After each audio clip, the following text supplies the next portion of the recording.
Play Some Schtuff 101. This is what my gaming videos are all about. This is MultimediaJay radio style for Thursday, September 5th, 2019. Let's start the show. MultimediaJay radio style.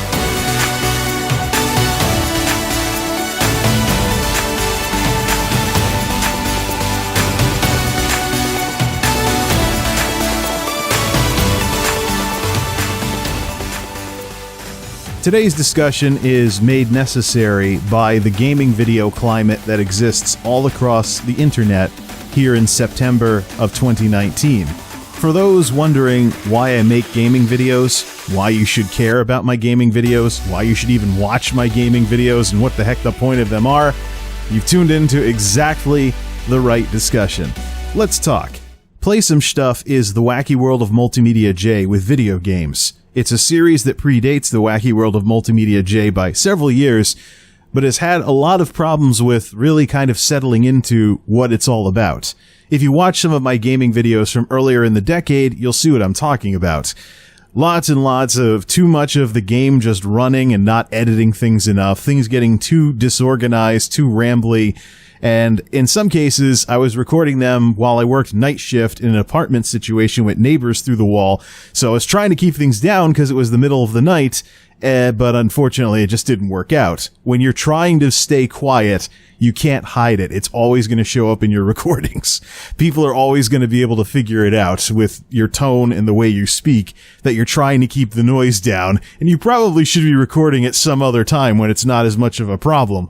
I got into gaming videos in the late 2000s at a time when the genre was more popular on YouTube than it is today, and a variety channel that did gaming videos wouldn't write themselves essentially a death sentence for their activity, likes, and views by switching over to gaming videos once in a while. In fact, the opposite was true. Because gaming videos with video game assets would often look better than a lot of the camcorder webcam vlogs and other stuff that was all around YouTube at the time in the days before things went more high def, gaming videos would often do better than other types of videos because it'd be a better presentation overall and things like that. Back in those days, there were two kinds of videos really that people were making with gaming video stuff: reviews and let's plays. Reviews were one and done. We're trying to be like the Angry Video Game Nerd or Classic Game Room or something like that. So you'll talk about a game and then you'll talk about another game some other time later. Let's plays were, okay, we're going to play this game today and we're just going to talk about stuff as it happens. I always thought that reviews were a little too much one and done, and let's plays were a little too disorganized and therefore not as good to watch if you wanted specific, commentary, ways to get better at a game, or other stuff that is better off expressed in a more edited environment. That was the climate back then. And obviously, in the past several years, things have changed significantly with the rise of Twitch and live streamers. And that's why I'm having this discussion today, because in this kind of environment, people need to be told what exactly I'm doing and why they should care about it. Because the genre of what I want to make with Play Some Schtuff is rather I wouldn't say it's unpopular, but it's something that a lot of people have moved away from, and it's hard to find if people actually go looking for it. So I'm looking to save folks the trouble and say up front, this is what I'm doing, and this is what it's all about. Play Some Schtuff is the wacky world of MultimediaJay with video games. It's commentary as I do stuff. So on the hardware side of things, if I make a tech video of me tinkering with a computer, it's commentary and my sense of humor as I tinker with the computer. With Play Some Schtuff, particularly once I kind of brush up on my machinima skills and basically how good I am at making edited gaming videos, which I'm a little rusty at, as I haven't really tried to make a lot of gaming videos in quite some time. But once everything's up to speed, what we're looking at is my commentary and sense of humor as I do stuff in a video game. And if you're not interested in the game that I'm playing, no problem, because I'm not actually looking specifically for people that are only into the game that I'm playing. I don't want to keep things too inside baseball, so to speak. When this is the way that I want it with Play Some Schtuff, it should be like going over a friend's house, plopping down on their couch, and being entertained even though they're the ones playing the video game. This is really the sort of thing that Twitch has kind of eroded away, because I've watched some streamers before, And every so often I'll flip through a couple of live streams on the Twitch app, and I might catch an esports event here and there. At least those are somewhat produced, so they're notably more entertaining. But one thing that I think drags gaming videos through the mud is all these Twitch streamers out there that basically you go to their stream and nothing's happening. They're just noodling away in a video game, and they've got their mugshot down in the corner. There's a couple of questions that everybody who's ever wanted to make gaming videos has had to answer when they've gotten into this sort of stuff, even going back to the early days of Play Some Schtuff in the late 2000s. First off, why should people be watching your gaming videos instead of playing the game themselves? This is something where you'll see somebody like, well, I tried making a gaming channel on YouTube and I'm not getting any views. Yeah, of course, because if you look at what you're uploading, it's literally just gameplay with you nodding off in some window down in the corner or something. Why should anybody watch that? Is your gaming session really that special that as is, it's compelling that others would want to watch it? Probably not. And a lot of what I see on Twitch, though, is precisely that. People that think that just because they have a few extra graphics on the screen and their mugshot down in the corner, that they're automatically a streamer, and they should have a huge audience, and everybody should be watching them every single night, blah, blah, blah, blah, blah. No. When you're broadcasting live like that, people need to make time to stop by your stream, as opposed to the stuff that I make, which is edited and made to be watched whenever the heck people want. When they get around to it, on their computers, on their phones, and it's edited so that everything stays related to what it is that the video is supposed to be about in the first place.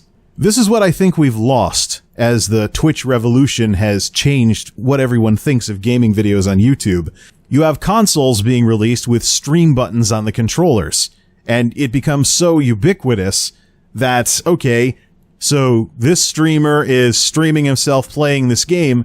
How are they any different from everybody else? Why should I watch this and not something else, or da-da-da, things along those lines. But unfortunately, as these trends have done their damage, gaming videos like what I make have wound up on the back burner in a lot of people's eyes. There's also been, prior to Twitch becoming as big as it is, there was also a time period in which people would abuse the living daylights out of gaming footage in order to have stuff to upload to YouTube in the first place.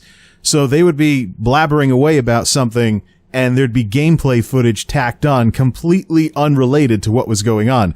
What do you think that does to somebody who's actually trying to make gaming video entertainment, where they're actually talking about and commenting on the game that they're actually playing, instead of, say, recording all their commentary in post, or just picking up some footage to just tack it on to whatever they were going to do anyways?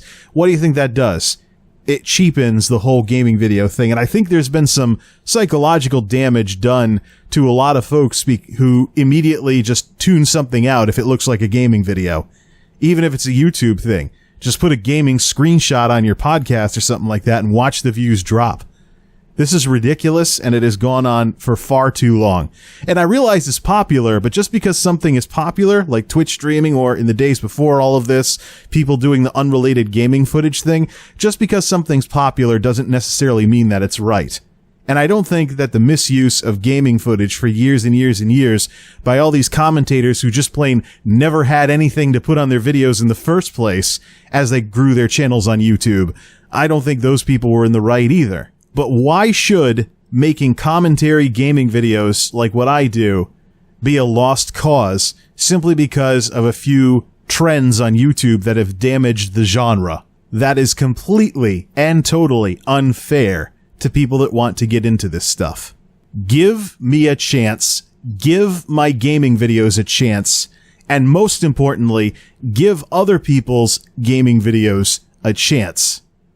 If they deteriorate into the same old meta, if you want to call it that, of what Twitch has done to gaming video entertainment, then so be it. You move on to the next person, or you see if they ever get better later on.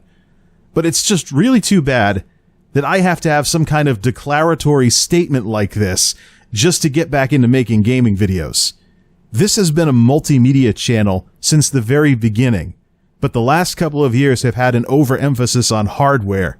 It should have been a mix of hardware and software, presentation equipment, and the presentations themselves. My roots are very, very AV geek, very, very audiovisual.